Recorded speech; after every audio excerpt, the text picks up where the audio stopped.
Hi guys, so welcome dito sa ating channel. Ito na yung lesson 21 sa ating algebra, yung inequality. So hinati ko sa dalawang part 1 and part 2. So pag-uusapan natin sa part 2 yung about dito sa mga fractional sa quadratic. Dito yung linear inequality lang. Pero before yung linear inequality, siyempre pag-usapan muna natin yung intervals, then yung type of interval before tayo mag-discuss sa properties of inequality. So start. So there are two types of interval. Okay, so kung aware ka kung ano yung interval, ito yung merong parenthesis saka close and open bracket.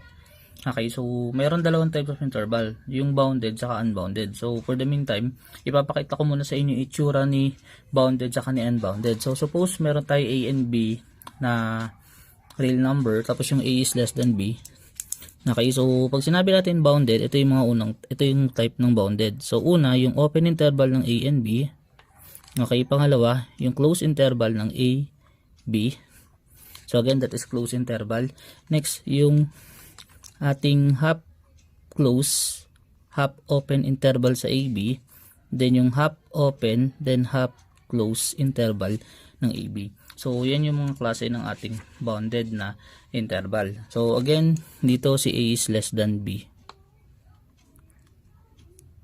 So baka isipin mo, pwedeng 3, 4. Hindi yan coordinate siya na interval. So maraming number yun nasa gitna niyan or nasa pagitan niyan. Next is let us talk about yung sa unbounded. So paano naman pag unbounded? Sa unbounded, dito naman makakita ka dito ng parang infinity. Or kung familiar ka kay positive saka negative infinity. So for example, una, si open interval, tapos unbounded dito to positive infinity. Then si negative infinity, bounded KB. Yan yung dalawa. So, ito ay unbounded above. Okay, so meaning, hindi ko kayang abutin yung infinity. Next dito is close sa A. Then, positive infinity. Also, ito yung close sa B. Or sorry, negative infinity. Then, close sa B. Okay, so ulitin ko. Yun yung dalawang klase, yung dalawang form ng ating interval. So, the bounded and unbounded. So, pag sinabing unbounded, meaning nag-exist si infinity sa kasi positive infinity. Si negative infinity sa kasi positive infinity. So pag sinabing bounded, ito lang siya. So meaning yung A and B mga number yan. So mga example niyan, for example si 1, 2. Si 1, 2. Okay, so si 1, 2 ay mga number na kung saan in between 1 and 2. Ganun karami yan. Another example is si close ng negative 1 going to positive infinity. So type naman yan na unbounded interval. Okay, so from negative 1 up to positive infinity. Yan naman yung pinagkaiba dyan.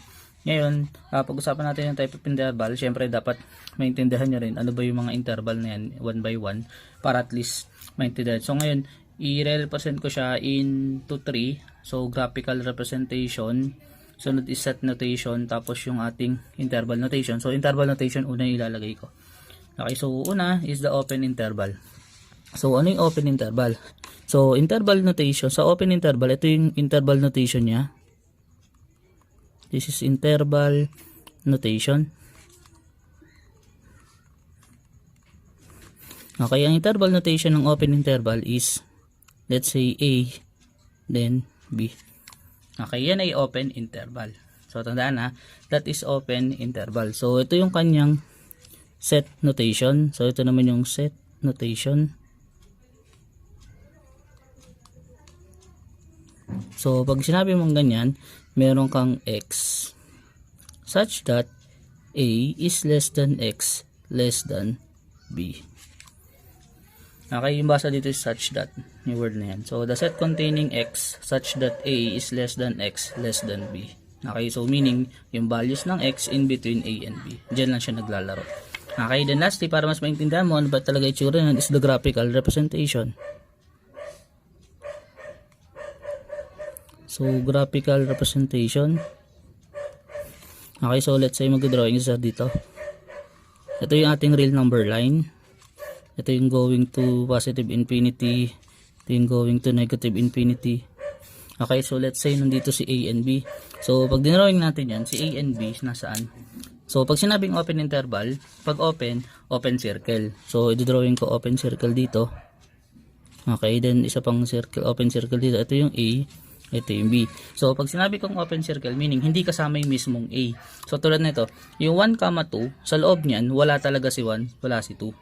Okay, pero yung mga number na in between dyan, si 1, si 1.1, si 1.2, si 1.999, nandiyan dyan yan. Pero wala dyan si mismong 1 and 2. Yun yung ibig sabihin ng pagiging open. So, kaya ako in-open circle, meaning hindi siya kasama sa solution. So, in that case, isi-shade ko to. Okay, so to denote na yung mga values between dun sa dalawang number na yan na A and B are yung ating X o yung mga X. So, yun yung ibig sabihin ni open interval. So, ulitin ko lang. Si open interval sa tatlong case. So, pag nakita ko to, pwede ko siyang ma-set notation as ganito or mag-graphical representation as ganito. Okay, so yung A and B na yan depende sa position. So, probably, kung negative, nandito somewhere yan. So, hindi ko sinasabing laging negative si A, laging positive si B. So, possible na parehas silang positive, parehas negative, or negative positive. Pero bawal yung positive dito, negative doon. Okay, so lagi dito yung, lagi nasa left side yung mga negative. Okay, so let's talk about yung close interval. So, ano naman yung pinagkaiba ni close interval kay open interval? So, pag sinabi ko ng close interval, yun yung bracket mismo. So, represent ko na lang ha. Dito is IN. So, para medyo mabilis. IN yung gagamitin. Sir, IN stands for interval notation. Interval notation is close interval ng A, B. Okay, then that is close and open. So, open and close bracket or square bracket. Next is set notation. Ano pinagkaiba niya sa set notation? So, this is SN. So, sa set notation, that is X. Such that, kanina napansin mo, si X greater than A, somewhere doon, less than B. Okay, pagdating dito, si X, pasok na si A. Kasi yun yung pinagkaiba na kay open. Si close, pag kinlose ko or pag binarakit ko, meaning kasama siya doon sa loob ng interval natin. So, dito, A is less than or equal to X, less than or equal to B. So, meaning, part na ng solution natin si A and B. So, let's start the GR or the graphical representation. Okay, so let's say ito yung drawing. So, hindi ko nalalagyan na positive and negative infinity. So, suppose nandito si A. So, suppose nandito si A. Suppose nandito si B. Ngayon, since siya ay close interval, therefore ito ay isi-shade. So, ang ibig sabihin pag shaded yung circle natin, meaning kasama yung solution. So, syempre, lagyan natin ito ng shaded part or gaganto ko para ma-notify ka or para alam mo na part ng solution siya. So, ano na pinagkaiba na ito? Ang ibig sabihin naman nito, for example, ginawa kong close interval yung 1, 2. Pag sinabi kong close interval ng 1, 2, meaning kasama na si 1, kasama na si 2. Tapos kasama pa yung mga nasa loob niya. Yun yung ibig sabihin ng close interval. Okay, so tandaan yung pinagkaiba nila. Okay, next is the left open interval. So, pag sinabing left open interval, meaning sa left side, open, then sa kabila dapat close. Yun lang yung ibig sabihin niya. So, in terms of IN, so that is the left open, so left dito, open yan, then B, close. Okay, so pag dinraw sa SN, paano siya sa SN? SN that is X such that si A dahil open, less than lang.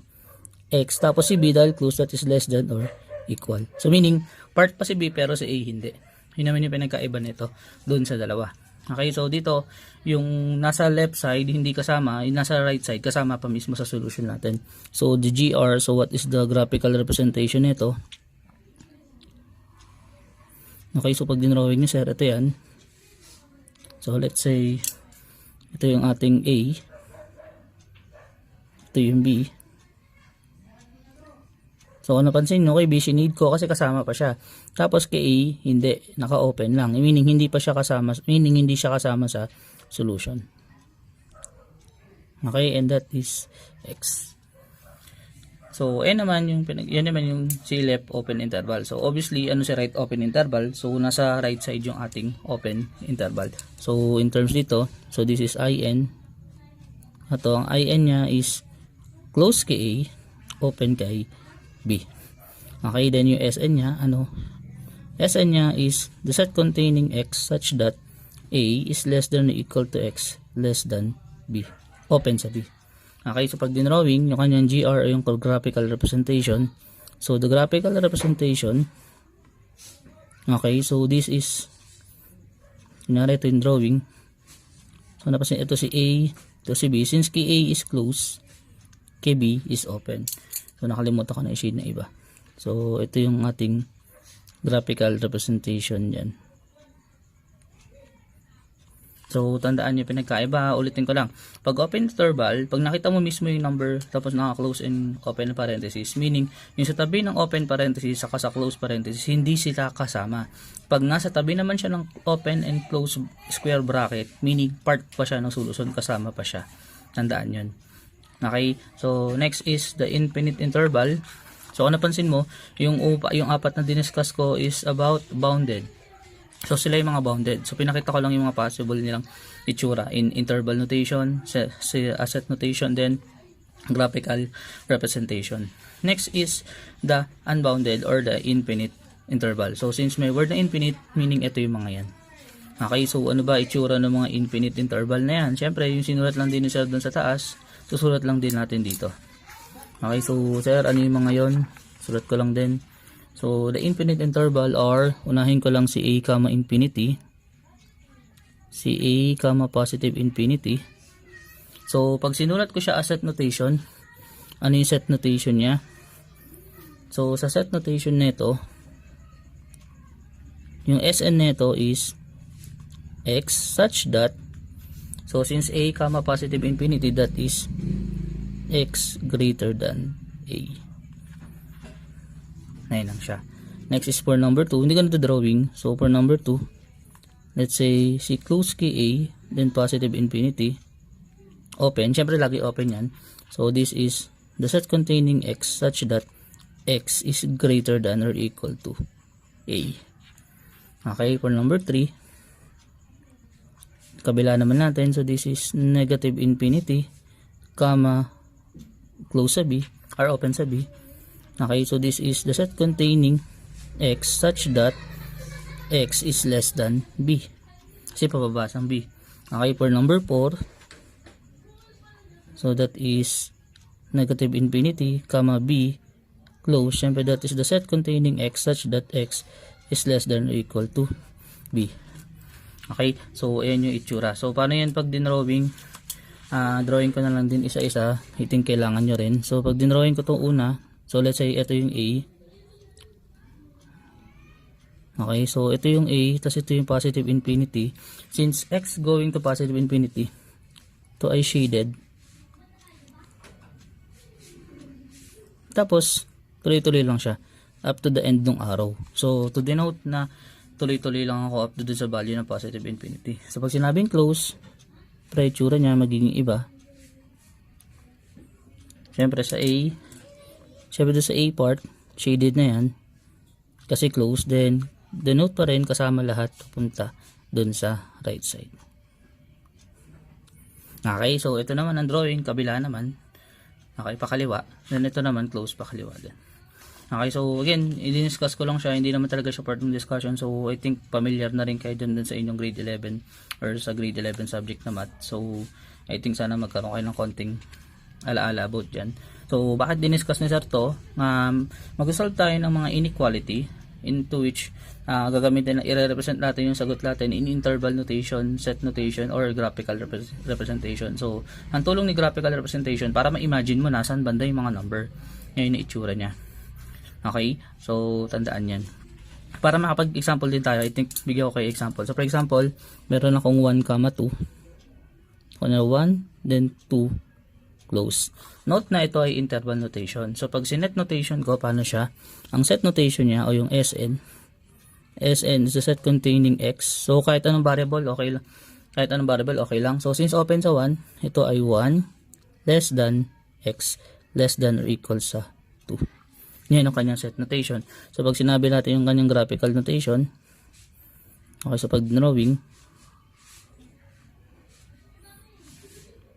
okay, so since ito yung 1, drawing ako dito, ito yung 1, so ito yung 2, tapos close yan, tapos lagyan ko dito ng konting shaded part, tapos lagay ko dito yung syempre yung x, para malaman na lahat ng value mula dun sa 1 pero hindi kasama si 1 hanggang kay 2 ay yung nasa 1, 2. Yun yung ibig sabihin ng interval na yan. Okay, so sana maintindihan mo na pag sinabi ko interval, maraming laman. Hindi lang yung basta yung mga naiisip mo. Meron diyang rational saka irrational numbers. Okay, so let's have example nito. Okay, so let's start this. So a statement that that expressing the fact that a real number is greater than or less than another real number are called inequalities. So, yun yung inequality. So, ulit ko lang. A statement that expressing the fact that a real number, so isipin mo may real number, is greater than or less than another real number are called inequalities. So, may apat tayong klase ng inequalities or ng symbol niya. Una is si less than, aware kayo dyan. Si greater than, si less than or equal, then si greater than or equal. So, napakalaki nung importante ng mga yan, o yung gamit ng mga yan sa ating math yan. Okay, so let's have the properties of inequality. So, ito yung una. For example, if A is less than C, ang ibig sabihin natin less than, yung less than, pwede kong palitan as greater than, less than or equal, or greater than or equal. So, mas usual na represent ko lang notation is less than. Pero, ulitin ko lang, yung A less than C, pasok din yan, yung property na to, pasok din yan dito. Sa A greater than C, sa A less than or equal sa C, saka sa A greater than or equal sa C. So, pinagkaiba lang, pag sinulat mo tong property nito, syempre, papalitan mo greater than, less than or equal, greater than or equal. Papalit mo doon. Okay? So, ulitin ko. So, paano pa nag-add? So, pag A is less than C, so kung gusto mo mag-add sa inequality na ganyan, walang magiging epekto. Tingnan mo, gusto ko mag-add ng B. Pag nag-add ako ng B, mag-add din ako sa kabila. Pag nag-subtract ako ng B, magsusubtract din ako sa kabila. At kung napansin mo, yung inequality na retain, hindi nagbago. Okay, so ano ba yung hina-highlight lang nito? So, for example, meron akong 2 is less than 3. So, kung gusto ko mag-add ng 1, so that is only 2 plus 1 is less than 3 plus 1. Which is tama pa rin kasi 3 is less than 4. Okay, so yun lang yung ninonote nito. Okay, next is for number 2. If A is less than C, so similar din naman. So, ulitin ko lang, katulad sa taas, itong A less than C, pwede kong palitan as A greater than C. Okay, then A less than or equal to C. Then A greater than or equal to C. So, palitan mo na lang dyan kung gusto mo. Okay, so ngayon, pag nag-multiply naman ako sa inequality, tingnan nyo, AB is less than BC. So, nagkabaliktad yata ako. Dapat AB tas CB, ganun dapat yung itsura niyan. Okay, so, ang gagawin, anong mangyari lang, if B is positive, anong nangyari? Multiply lang, copy yung kanyang, tawag dito, copy yung kanyang inequality. Kunyari, less than lang. So, example niyan, kunyari, meron akong 2 less than 3. Gusto ko mag-multiply ng 4. So, 2 times 4 less than 3 times 4. Since si 4 is greater than 0, kasi alam ko siya ay positive, so ito ay 8 is less than 12. Hindi nagbago. Okay, next is, what if ganito? AB is greater than BC. Mula dito mula sa A less than C, magpapalit ng inequality. From less than, magiging greater than. From greater than, magiging less than. So, depende sa binigay. So, pag yun naman, magpapalit na equality pag yung B less than 0. So, example niyan, for example, meron akong 3 is greater than 2. Tama naman yun. So, ngayon, nag-multiply ako ng negative, for example. So, for example, nag-multiply ako ng negative 1 times 3 less than negative 1 times 2.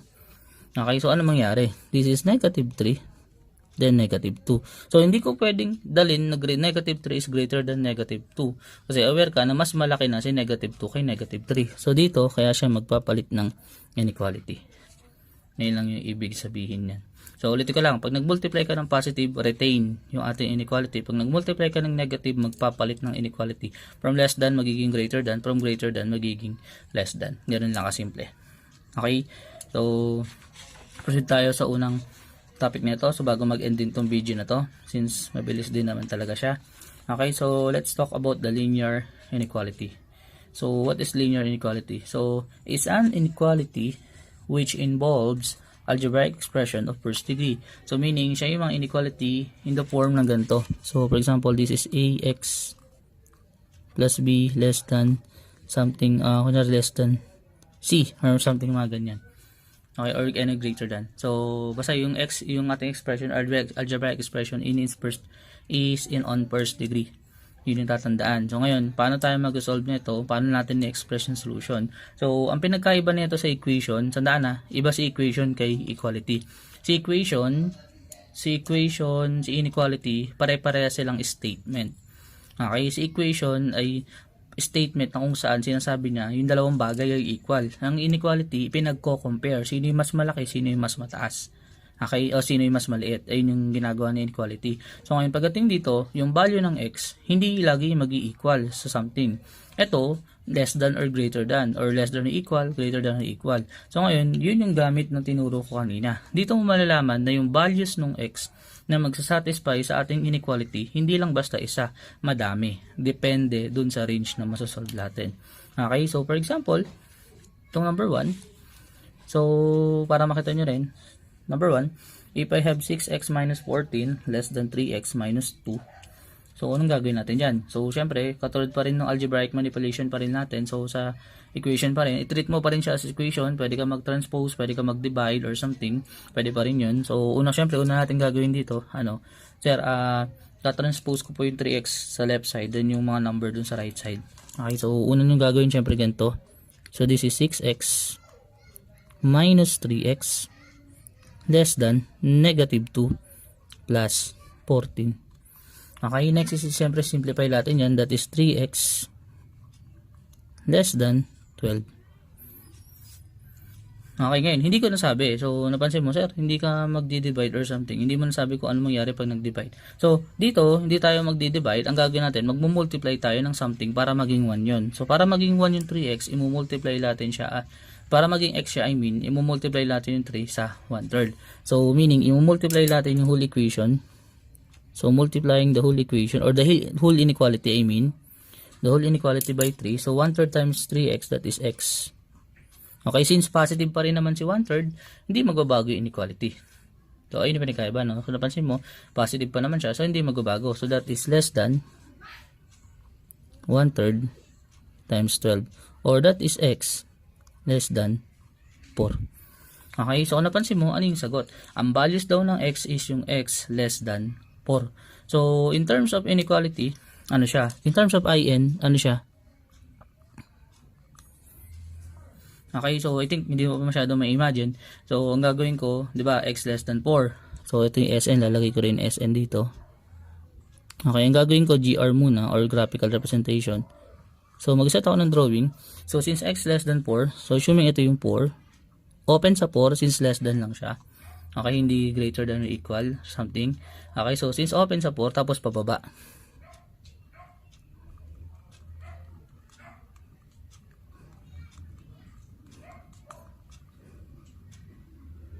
Okay, so that's negative infinity.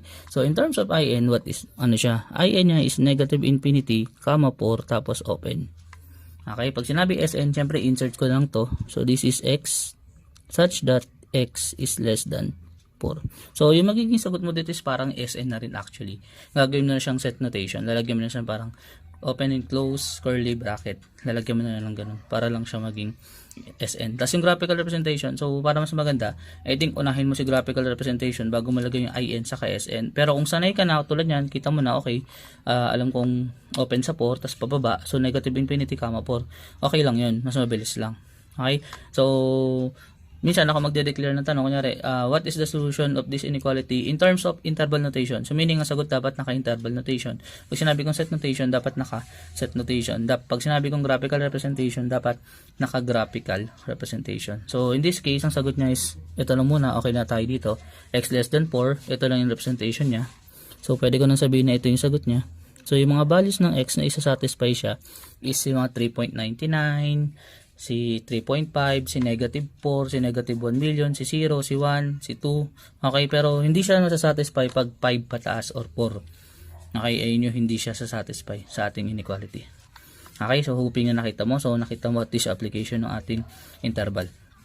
Okay, so next is number 2. If we have 3y minus 8 is less than 5y plus 2. So similar case. So this is 3y minus 5y is less than positive 2 plus 8. This is negative 2y less than 10. O ngayon, since ang gagawin ko is magmumultiply ako ng negative 1 half. So tandaan nyo, magmumultiply ako sa whole equation ng negative 1 half para maging to positive 1. So this is magiging positive, tapos yung less than magiging greater than.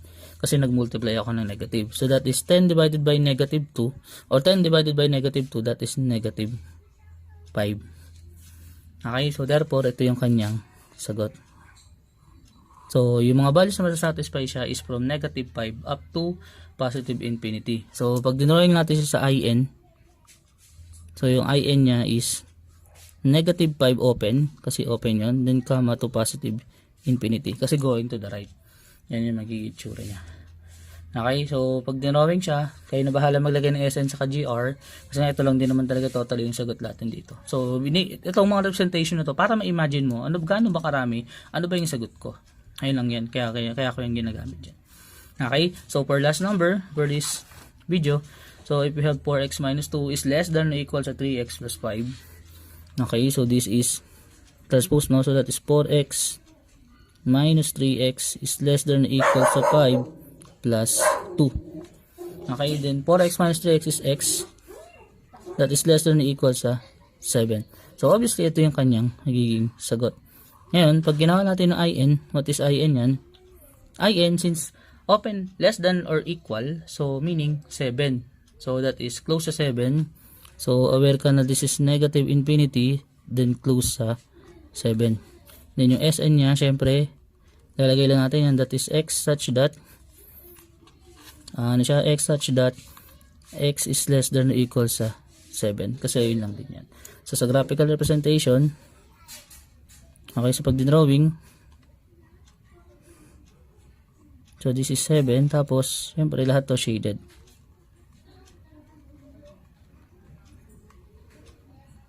Tapos ayun yung x, tapos lakihan ko to para mas makita. Okay, so ayun yung magiging itsura niya. So, marami siyang value. So, from 7 up to negative infinity. Ganun karami. Yun yung solution niya. Okay, so, ito yung sa linear inequality. So, I think, easy pa siya. So, kailangan mo lang maintindihan yung idea ng mga interval, set notation, saka graphical representation. So, thank you for watching. So, hoping napapanoorin mo pa yung next video natin.